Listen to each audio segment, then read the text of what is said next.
All right, well, hello everybody and welcome to today's webinar, Opportunities in SNAP E&T Part 1, Introduction and the National Landscape.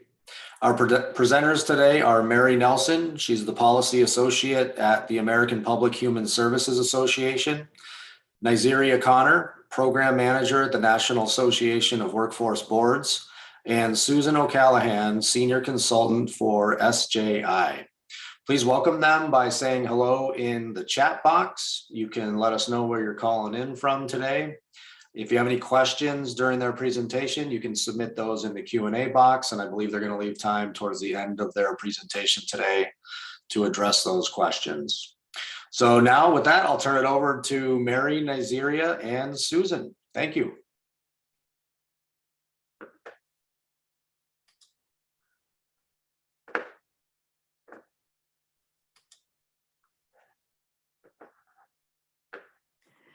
Thank you. My name is Susan O'Callahan, as it was just said, and I am from Seattle Jobs Initiative. And so I'm going to start this conversation off by giving everybody just a basic overview of SNAP E&T and really thinking about how SNAP E&T kind of can really bring together the full workforce system. A little bit about Seattle Jobs Initiative. We support people from underinvested communities to build their careers. We create equitable workforce systems and develop impactful partnerships. And by doing so, we address structural racism. We do this in a variety of ways. And my role at SJI for the last several years is on our consulting team, where we have provided technical assistance for state human service agencies, as well as other community providers to implement impactful quality SNAP employment and training programs. So that's really my context to share this information with you. Next slide, please. So SNAP E&T, I'll give a basic overview. It is part of the SNAP program, Supplemental Nutrition Assistance Program, which is administered by the Food and Nutrition Service of the USDA. And it's built into the SNAP program because they need to provide a way for SNAP participants to meet work requirements that can sometimes impact their actual eligibility for nutrition assistance. We also know that SNAP participants have significant barriers often to get employment and participate in the workforce. And that limits their ability to earn enough to not need nutrition assistance. So I think it's well understood that if you want to reduce the need for SNAP, then you have to have a way to address those barriers. Next slide. So as I mentioned, SNAP and SNAP E&T are administered by Food and Nutrition Service of the USDA. Every state is required to operate a SNAP E&T program, and it's articulated in annual state SNAP E&T plans. And this looks different in every single state. No two programs look alike. So things really operate and happen at sort of the state and the local levels. To just give a sense of the scope of this program, the USDA provides about $550 million annually to states to operate SNAP E&T programs. That comes in a variety of ways, which I'll get into later. Fiscal year 2020, just under 300,000 participants were served through SNAP E&T. And this number is actually a little bit lower than what had been trending. And we attribute that to the pandemic, and participation was obviously impacted by that. As I mentioned, states have a lot of flexibility in how they design their SNAP E&T programs to meet the needs of their participants and their employers in their states. Next slide, please. So who is eligible for SNAP E&T? SNAP E&T serves SNAP recipients who are receiving SNAP in the month that they participate in a SNAP E&T activity or component. they are not receiving TANF cash assistance. So that's one of the primary like disqualifiers from sort of this broadest range of individuals who would be receiving SNAP. And then work is the ultimate goal for this program. And so work needs to be a viable like opportunity and option for individuals participating in SNAP E&T. There are no participation time limits for SNAP E&T, which makes it a great opportunity for folks who might have a longer sort of trajectory for building their skills. And states can operate mandatory or voluntary programs, which basically means there's a lot more detail that goes into this, but some states operate a program where their SNAP benefits hinge on participating in a work requirement and in a SNAP E&T activity. And those programs, basically, you can't receive your SNAP unless you are doing a work activity. There's a lot more that goes into that, but at the sort of the highest level, that's what that means. And then other states offer just voluntary programs where any SNAP recipient could participate in SNAP E&T if they are meet certain criteria. So SNAP E&T funding, what we're going to focus on are what I have circled here, these 50-50 funds, but it's important to mention that there's some funds that go out to each state based on a formula of their SNAP participants, and those are called 100% funds. And then there's a cap on those funds. They're really meant to be able to, for states to be able to administer SNAP E&T sort of at its basic level. They don't go very far and they're capped. So when we talk about SNAP E&T and SNAP E&T partnerships, we're really talking about this 50-50 funding stream. And what that means is that providers or states can invest their local non-federal funds into SNAP E&T services and then draw down 50% reimbursement from the federal government to support that programming and grow their capacity. 50-50 funds also cover costs that are more broad than what 100% funds can cover. And namely, that includes what we call participant reimbursements, which are supportive services that can go towards a participant in order to support their persistence in a program, things like transportation and childcare, things that are often necessary for individuals to participate in these programs. Next slide, please. So this diagram kind of well represents kind of what I call sort of the SNAP E&T universe and sort of the administrative and kind of authority structure of it. So as I mentioned, states really run this program. It's sometimes the program can be administered at the county level, but ultimately states answer up to the USDA on these programs. But then over there to the right, where we often see sort of the most robust services happening is when states work with and contract with what we call third-party partners. And that is kind of this bigger workforce system that we want to talk about. So that could be community action agencies, community-based organizations, colleges, workforce development boards, all of these folks who really are doing the work of workforce development that the states can actually contract with and invest in to build out their SNAP E&T programs. Next slide, please. So what is a third-party partnership? That is a partnership where a provider, a workforce provider, is contracted with the SNAP agency. We also call that a 50-50 partnership, third-party reimbursement. Those terms are used kind of interchangeably.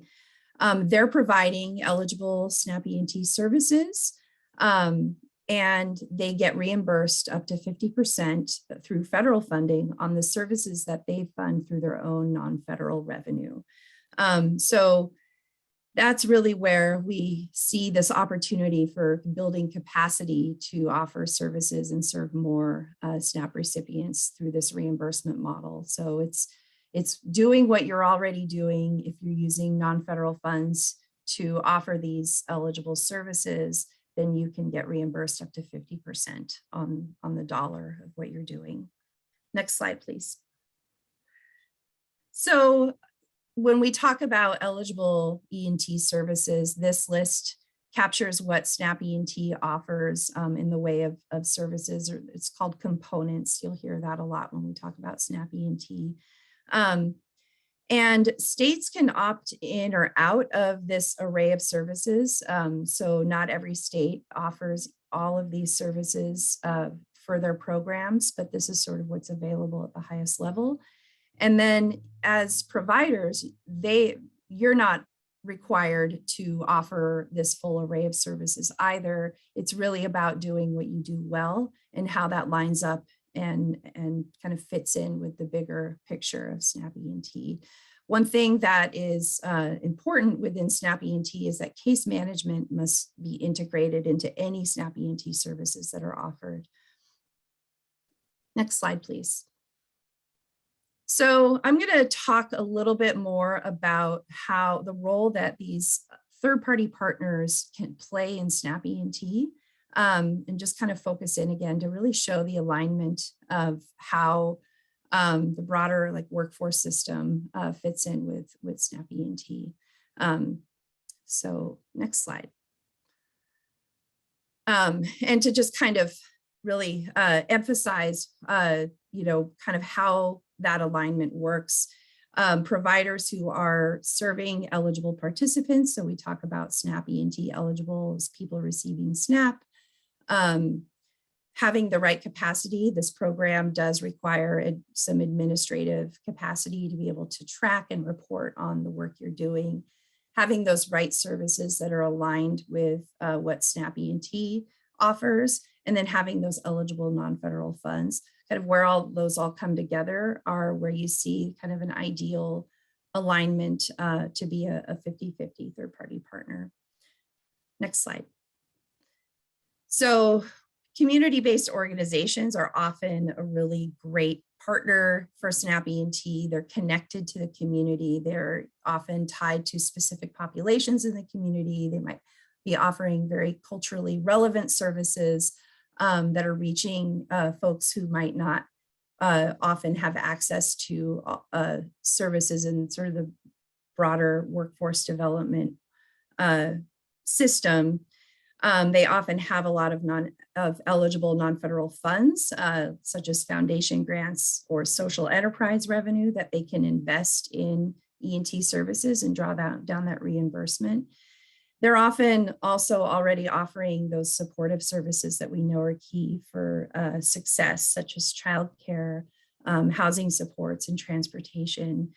And then those organizations who are offering employment services, such as job search, job readiness training, financial coaching, case management, those are all really well aligned with SNAP E&T. So community-based organizations are often key partners in SNAP E&T in reaching the individuals that really need these services and that might not be getting access to workforce training through other avenues. Next slide, please. Another key stakeholder who is sort of just the obvious, really strong stakeholder in this system are colleges. And so obviously they have strong connections to the labor market. They're offering career pathways opportunities. Something that's really important and relevant in this conversation, they're often offering pre-college level opportunities, and SNAP E&T allows for colleges to serve and maybe create a bridge from pre-college level training to college level training. They're connected to apprenticeships and other integrated learning models. So really key partners in the SNAP E&T system. Next slide, please. Workforce agencies and workforce development boards also can play a really critical role in SNAP E&T. They're, kind of an obvious and established key workforce leader. They're connected to other workforce stakeholders already in the community. They're connecting individuals to skills training and apprenticeships and other strong models. They also have strong administrative capacity and experience in managing other federal workforce programs such as WIOA. And they have experience partnering on other programs that often they can kind of leverage that experience or that capacity when they're expanding their role into SNAP E&T. So they really can play a really key role in creating a robust kind of SNAP E&T system. So all of this to say there's kind of a role and room for everybody to play in SNAP E&T when you're thinking of the third-party partnership model. There's a lot that goes into becoming a third-party partner and administering a program, but as these partnerships develop, everybody's kind of bringing their own area of expertise to the table. So this is just kind of a very quick overview of what that the world of SNAP E&T can look like. And next slide.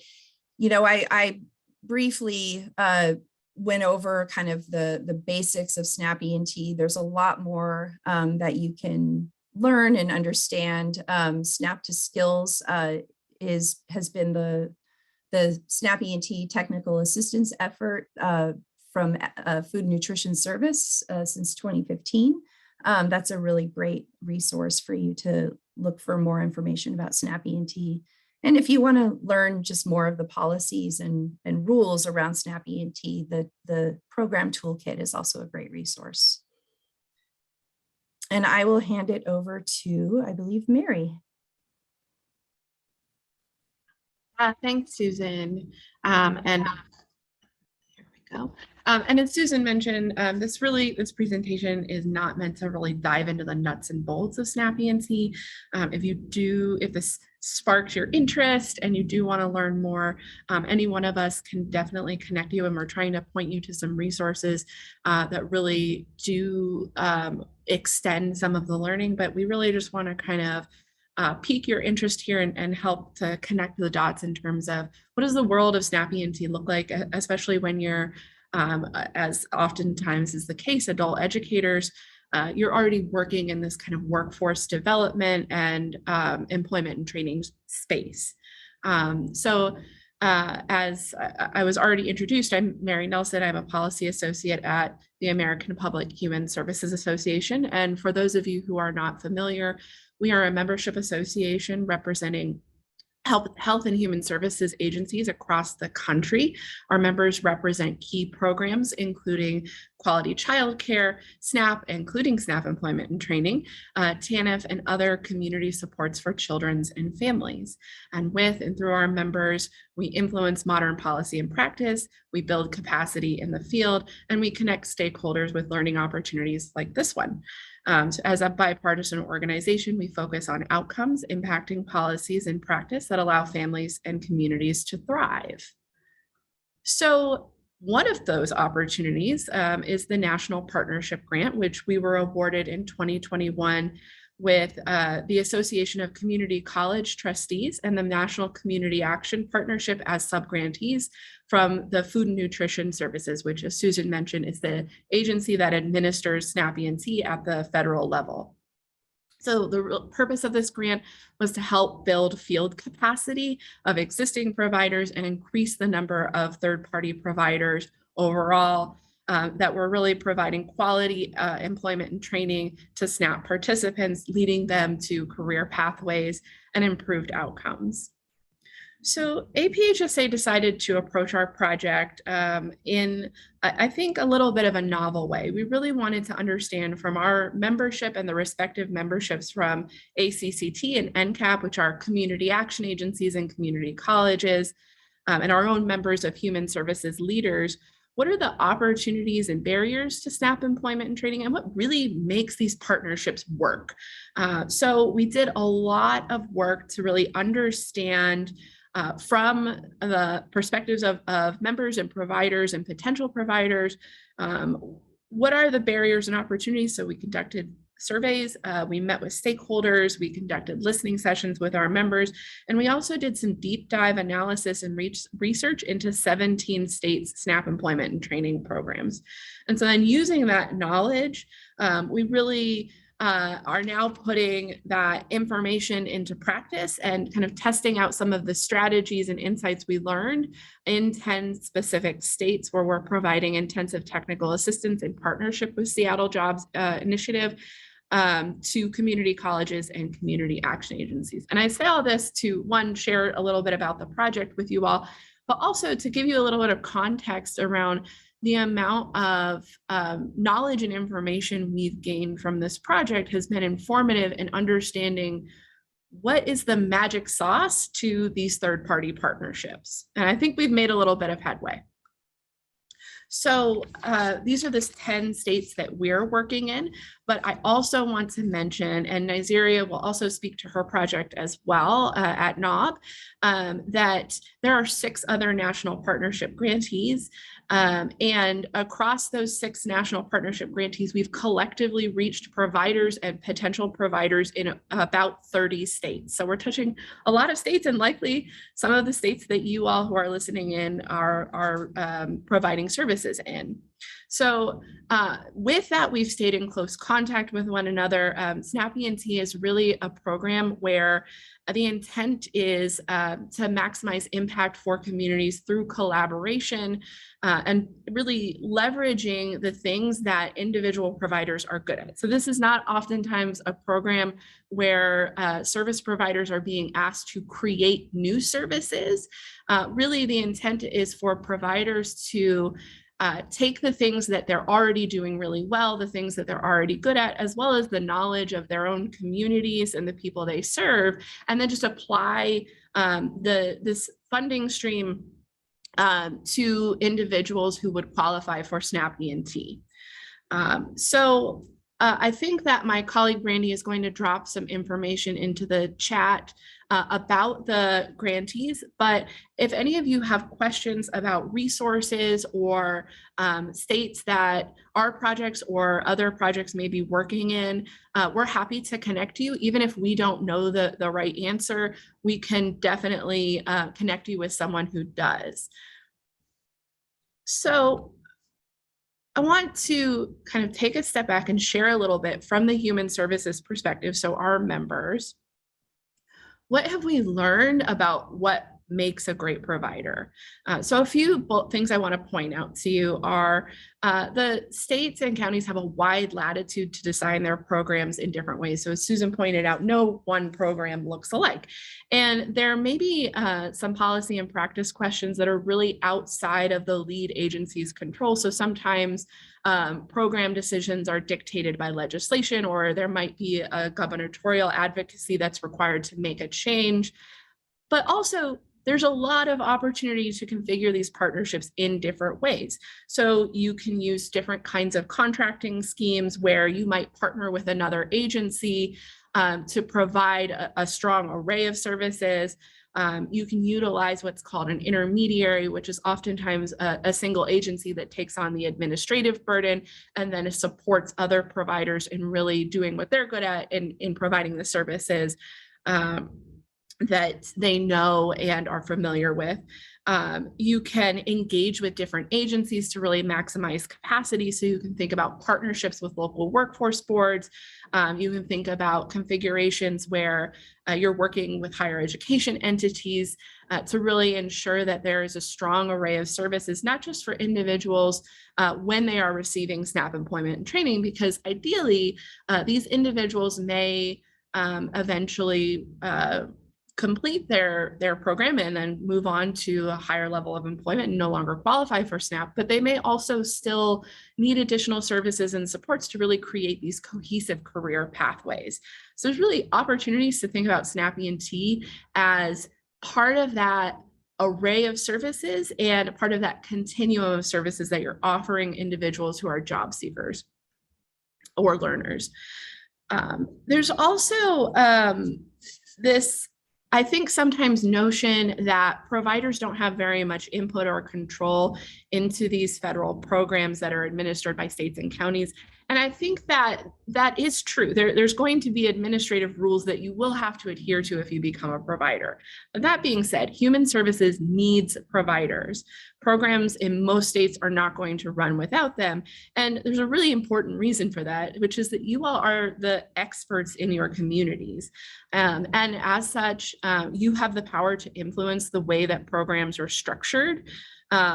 By simply saying, this is what we know that our communities need, this is what we know that individuals typically tend to resonate with when they're receiving services, you can raise your hand and say, hey, we know that housing is a problem for the individuals that we're serving, and then try to leverage that as a way to find creative solutions to make sure that the people have what they need as they're engaging in their employment and training services to really be successful, because no one's going to be successful if they're worried about all of the other things that they have going on in their lives. And that also really informs what we've learned that human services agencies are looking for in providers. So those strong community connections are really essential. It's important to the human services agency at the state or county level that's identifying these providers that that connection with your community members is really there and evident. They want to know that you know what the individuals that you're serving needs, or you have that rapport with them to be able to find out and understand. They also are looking for strong connections with employers and industry.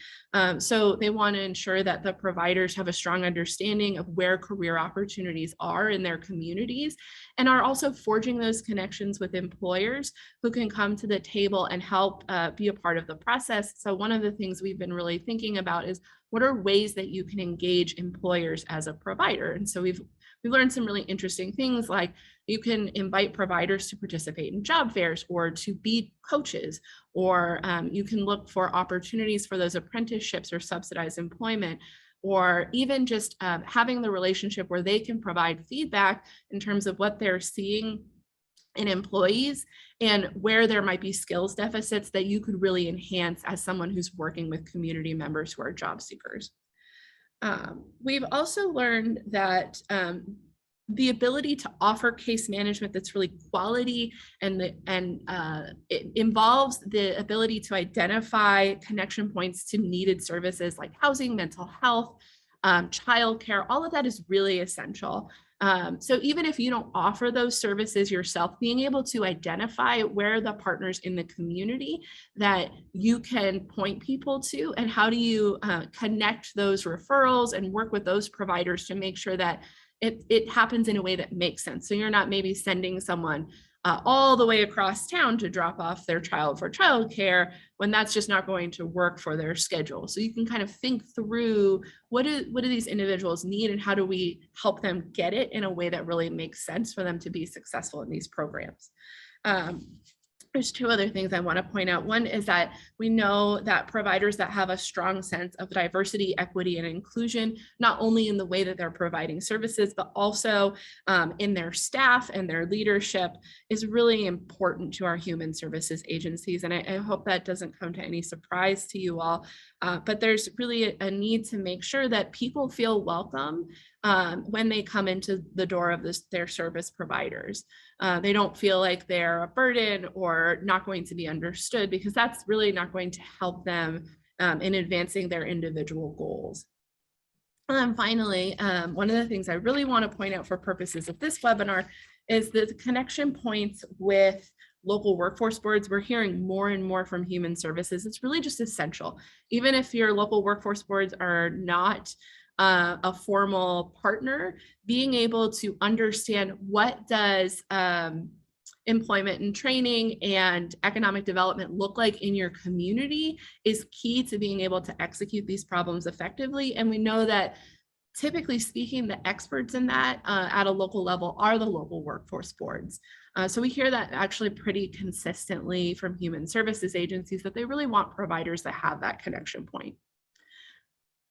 One of the opportunities I want to point out to you all is even though there is broad eligibility for SNAP services, as Susan pointed out in her segment, that doesn't mean that services are readily available geographically or that there are multiple opportunities for employment and training. So what I mean there is oftentimes we hear that rural communities don't have a lot of opportunities for employment and training because simply the providers aren't there. And even in urban areas, the opportunities may be limited to only a few topics or a few of those kinds of components. It may not meet the interests of the participants that are showing up for E&T, which can be a disincentive to participating. So what that means for you all is there's really an opportunity to see where are the service gaps in your state and thinking about leveraging adult education to really meet the needs of both rural communities, but also the needs of the interests of the community so that when individuals are coming to SNAP E&T, they can really have options to choose from and not just kind of be stuck with one or two options to participate. And I think that's particularly relevant when you have mandatory states. If you have people who are required to participate contingent on with their benefits contingent on that participation, we should at least be providing them with meaningful options and not giving them, one option that might be something that they're completely not interested at all, because then that becomes not only a disincentive to participating in a SNAP employment and training program, but also to receiving their SNAP benefits. The last thing I want to point out that we've learned from our engagement with human services leaders is the ability to use SNAP E&T as a tool to target specific populations or to really support programs that you might already be administering that do target specific populations. So if you have programs that are specifically aimed at older people, foster youth transitioning out of care, parents with young children, people with disabilities, individuals who are returning from incarceration or community college students, all of those programs are likely to have individuals who are also receiving SNAP, and you can leverage SNAP E&T to really bolster and maximize the impact of those programs. So the next thing I want to point out that we've really learned from our work on this project is just kind of a different way of thinking about SNAP employment and training. And I think that this is particularly relevant for you all because, and if I'm wrong, folks can feel free to drop a comment in the chat and let me know, but my suspicion is that you all are engaging across multiple different systems, including systems such as higher education, the WIOA programs through the Department of Labor, maybe interacting with your health and human services agencies through different programs such as TANF or SNAP or childcare. And then in addition to the world, including philanthropic programs and partnerships and programs with other community-based organizations. So all of this is kind of what we look at as the workforce ecosystem. And the reason I think that this is important to point out is there's really an opportunity to think of SNAP E&T not as this discrete program, but as a resource to leverage to support individuals who oftentimes are not just receiving SNAP.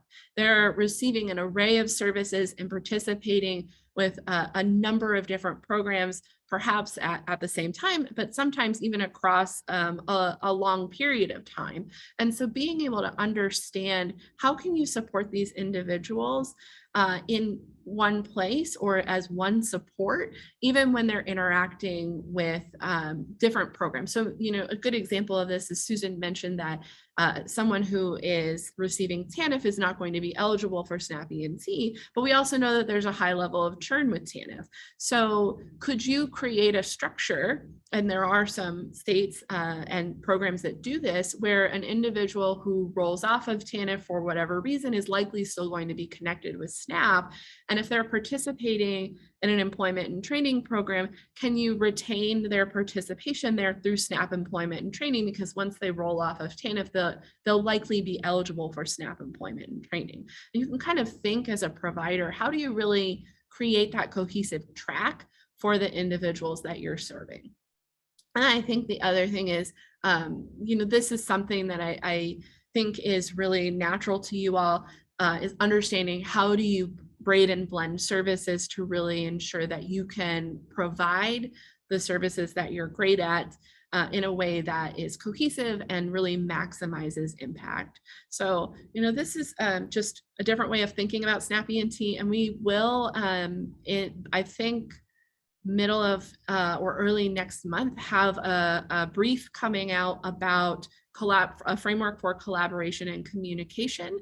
And I should have mentioned too, this is part 1 of a part 2 series. So I think that hopefully by the time we get to part 2, we will have that brief available for you, which kind of details this a little bit more. So I just have some closing thoughts here. One is that providers are often serving a range of customers that are leveraging multiple funding streams, federal and state programs. And so this is really an opportunity to think about SNAP E&T as a part of your toolkit and how you do that. So we're not talking about creating a new program here. Maybe you want to create a new program, and that's definitely possible. But I think what's much more common is to take a look at the services that you offer and see how you can leverage SNAP to really fit that. You can also use SNAP E&T as an opportunity to think of the continuum of services that you're providing to individuals and what that means for really creating a career pathway for them. So perhaps thinking about, well, these are the services you may want to access while you're receiving SNAP, but ideally, once you transition off of that, what are the next steps for you? And how do we make sure that you have the supports and services that you need to really be successful in your long-term goals? And then finally, partnerships and collaborations are key to success in SNAP E&T. And we hear that all the time. No provider does everything.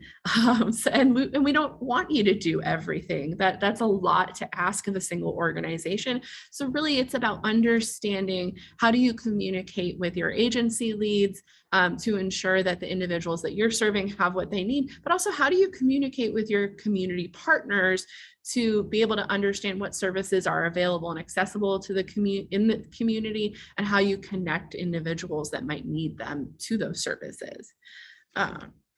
So my last slide here is really an additional resource that we have produced in partnership with Seattle Jobs Initiative. And this, and I should give a shout out too as well, because I understand that this really came from some heavy inspiration from Knob's cohort as well. But this is kind of a quick guide. If you're thinking about becoming a SNAP E&T provider, what are the questions that you want to ask yourself, and what are the basic information that you need to take to different parties within your organization? So this can be a really great starting point if you're thinking about becoming a SNAP E&T provider. So with that, I'm going to pass it over to Nyzuria to talk more about Knob and their project.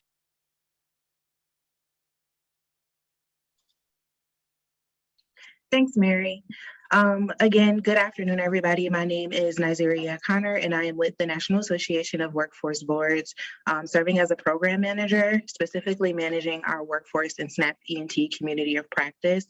And I'm just going to spend a little time today talking to you all about where do workforce boards fit into this SNAP E&T ecosystem. Next slide. So a little information about NOB. NOB is the National Advocate for Workforce Development Boards, American Job Centers, and representing 550 workforce development boards and their business partners. And we really work to connect workforce development board professionals, board members, policymakers, et cetera, with the knowledge and tools they need to implement their WIOA programs and services. And we accomplish this through providing technical assistance and professional development, network convenings, and advocating for workforce development boards and workforce policy. Next slide.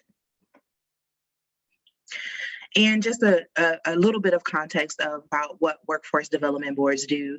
They essentially manage workforce funding in the local areas, specifically by identifying the needs of the local job market, leveraging resources, overseeing those American job centers, and managing relationships with employers and connecting job seekers to training.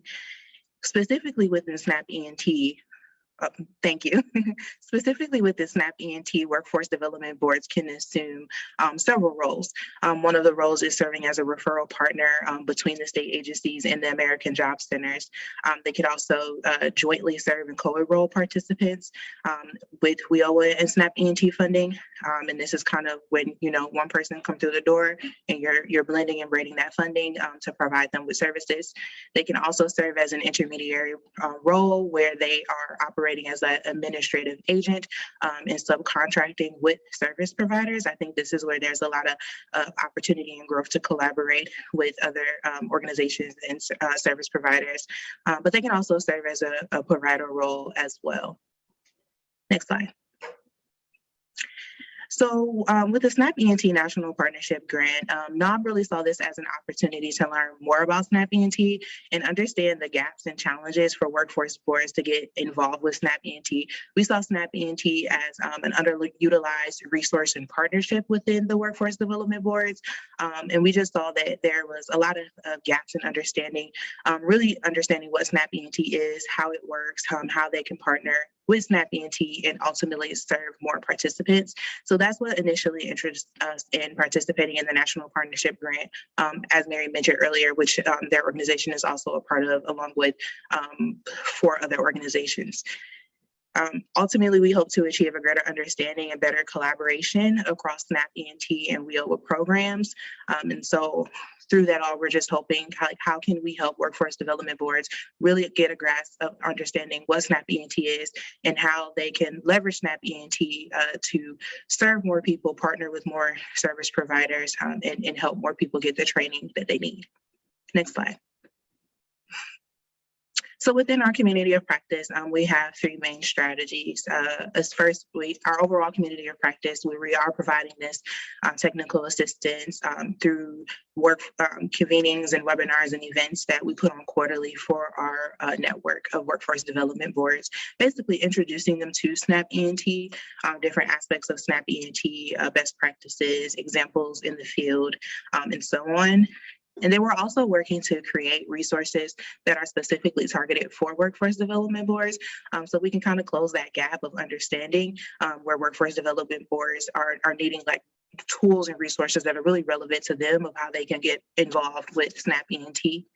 And lastly, we have our cohort of workforce development boards who participate in a 7-month training program where they receive monthly webinars and one-on-one coaching, basically helping them to create a work plan and work towards becoming SNAP E&T partners. Next slide.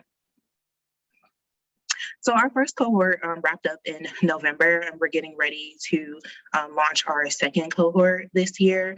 But our first cohort consisted of 15 workforce development boards representing 10 different states. We pretty much put out an open call to whoever, any of the workforce boards that were interested and committed to learn more about SNAP E&T and how they could partner. Of those 15 workforce development boards, 11 of them did not have SNAP E&T contracts. They were pretty new to the process. And of those 11, 7 of them went on either to prepare contracts for SNAP E&T or to continue working on their work plan towards preparing contracts for SNAP E&T. So we just saw that there was a really good need for them to receive that technical assistance and just kind of cross that hurdle and move them forward with that process. Next slide. So some of the lessons that we learned with our first cohort in areas of support that we identified is that there's just an overall importance of getting over the initial hurdle of understanding SNAP E&T. And I think that could be said across the board with all of the grantees and different types of organizations. They just really needed help in understanding what SNAP E&T was, how could they choose a role, what were some of the administrative and operational tasks they would have to undertake, how to understand funding and how all of that works, and even down to applying for the actual contract, depending on what state they were located in. What was that process? And so we just saw that as a huge area of learning, which is really good for all of us because we have these different technical assistance programs going on. So there's a lot of opportunity out there to just keep educating people on what SNAP E&T is and how it works and how they could benefit from it.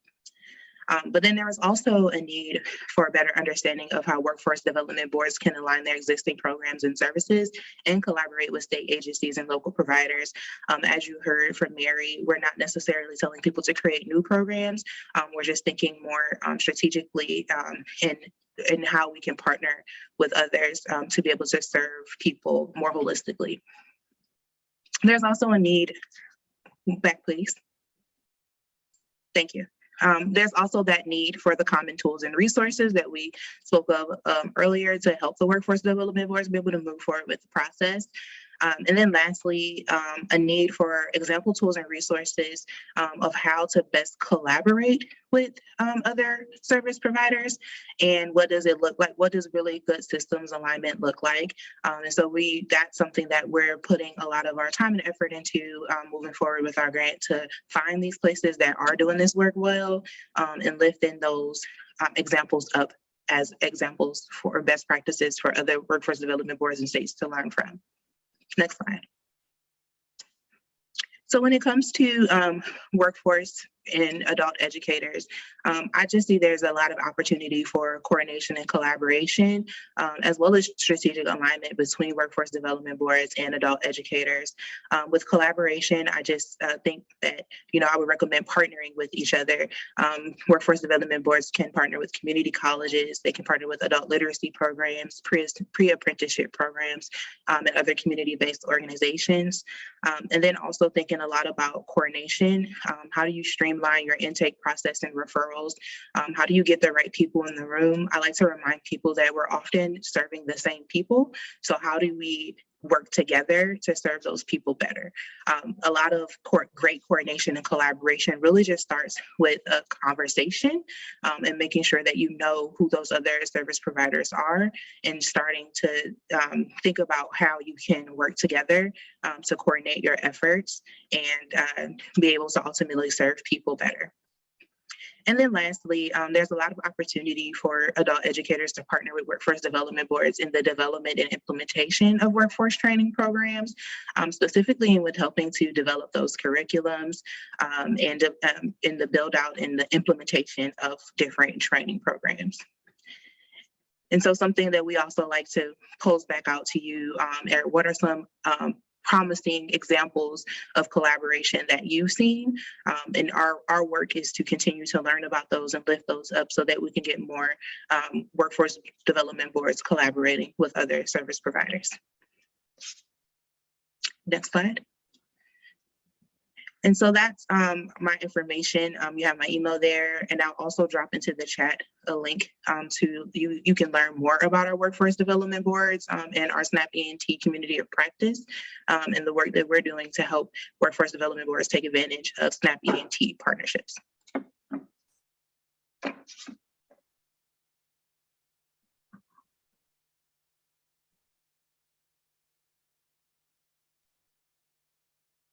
Awesome. Well, thank you all for listening. I think we have about 10 minutes left if folks have questions. I know Susan has been giving a lot of answers in the chat as well.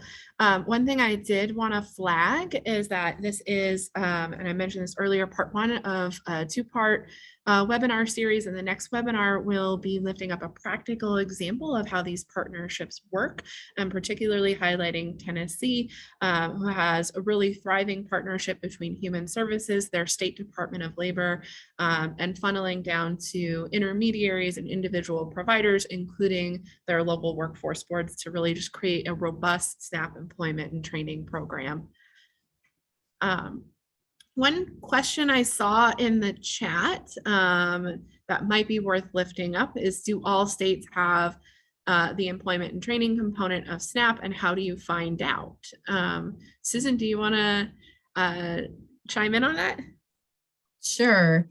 At the very basic level, yes, all states, SNAP E&T is part of SNAP. So it is offered to some degree in all states, but that looks very different across the board, as we've reiterated over and over. So some states might have relatively small, like third-party partnerships at this point, and might be focusing on specific populations. that are priorities for their agencies. So it really depends on where you're at, what the opportunity is like right now, if you were interested in becoming a third party provider.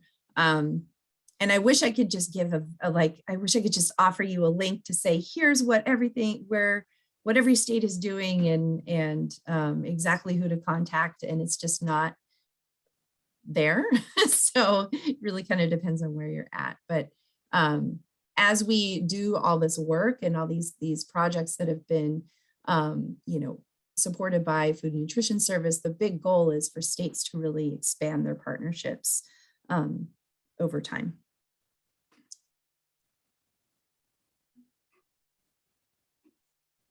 Susan, And I dropped my email in the chat because we do a lot of work with a lot of different providers in a lot of states. And so I might be able to offer some more specific information if you want to get in touch.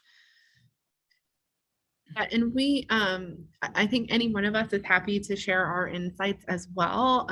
We're connected with, I think about 80% of the states are active members at any given time with APHSA. So chances are, if you're interested in learning about a state, I can also connect you to the right person. I thought this was an interesting question that came through the Q&A of what has changed in the past 5 years, and are there any federal changes to be aware of? And I'm gonna just chime in quickly. So there was recently a regulatory reform that came through last year. And I think there's two things worth flagging. It did create a lot of kind of administrative and structural changes for states, but I don't know that really has touched providers too much. But two things that I think are really interesting are one, the requirement that case management be integrated into any SNAP E&T components, which many states were already really embracing that, but it really just codified that case management is important. You can't just throw someone in an education and training program and expect them to succeed without also helping them support their other life and basic needs. So we need to really think about how we approach people who are coming to these programs and ensuring that they're prepared for success. And I think that's really what the case management element is meant to do. And then the other thing I think that's worth flagging is the opportunity to engage in subsidized employment. So it is really complicated because any wages that a person gains from subsidized employment can offset their benefits. So you do have to be very careful in the way that you calculate how much an individual is going to make. And then of course there's also Fair Labor Standards Act implications. So it is complicated, but I think it does open the door to another opportunity that's really an important bridge for individuals who are on their career pathway. So that's exciting, and we'll see how that evolves over time. But I think those are two things worth noting. Susan and Nyzuria, did you want to chime in? I think you covered it, though. Those will be the two major federal changes that I would have noted as well. And is something that our states are focused on heavily. So I don't have much to add. But I will say hello to Mary Beth. I recognize your name, and I believe we've done some work together in the past. I think we have time for one. I see tons and tons of questions coming into the chat still, and happy to try and address them after the fact if you would like to reach out to us as well. But I think this is a really interesting question, and I love this question because in addition to focusing on employment and economic well-being, one of my main jams is system alignment. So the question in the chat is, you mentioned that many agencies are serving the same people. Is there a hierarchy of agencies for accomplishing the most out of their benefits? And I think the answer really is, it is quite vast in the way that different states and even counties approach how individuals who are interacting across the human services and also the workforce system at the same time are being connected to a continuum of services. So there are some states that have a really robust integrated system where they have things like combined applications. There are integrated case management systems that really support information sharing so that one agency knows what's happening in another agency and this individual is not being referred to the same places over and over again or getting duplicative services. But then you see kind of the other spectrum where there are a lot of states that are kind of at the beginning of their system alignment journey. And they're really just trying to get a handle on how IT systems can be integrated, because that is really one of the most significant parts to ensuring that there is a cohesive system in place.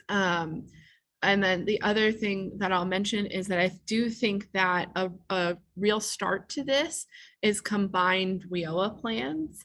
That's really, I think, started the process of thinking differently about how we approach workforce and integrating not only human services, but other key partners across these different systems that people are interacting with to ensure that we're helping them and not making things more challenging by kind of butting against each other. So that's all I have to say there. I don't know if anyone else wants to jump in there.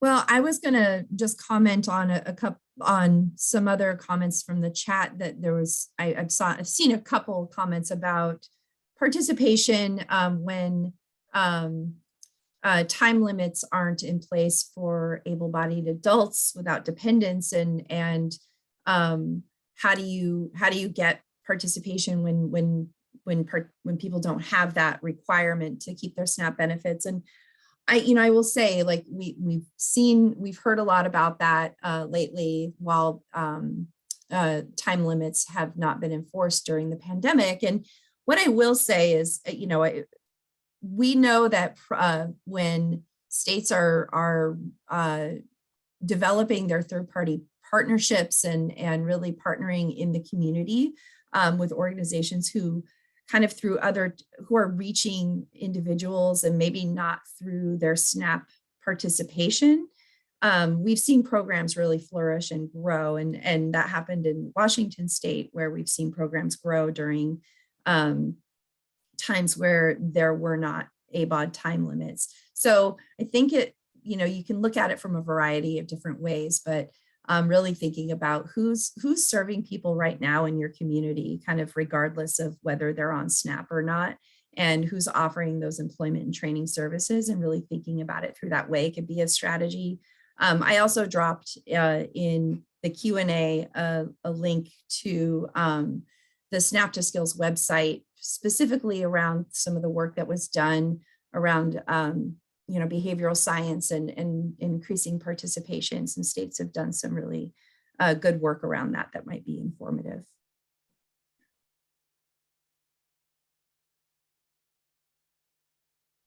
I think we're just at time.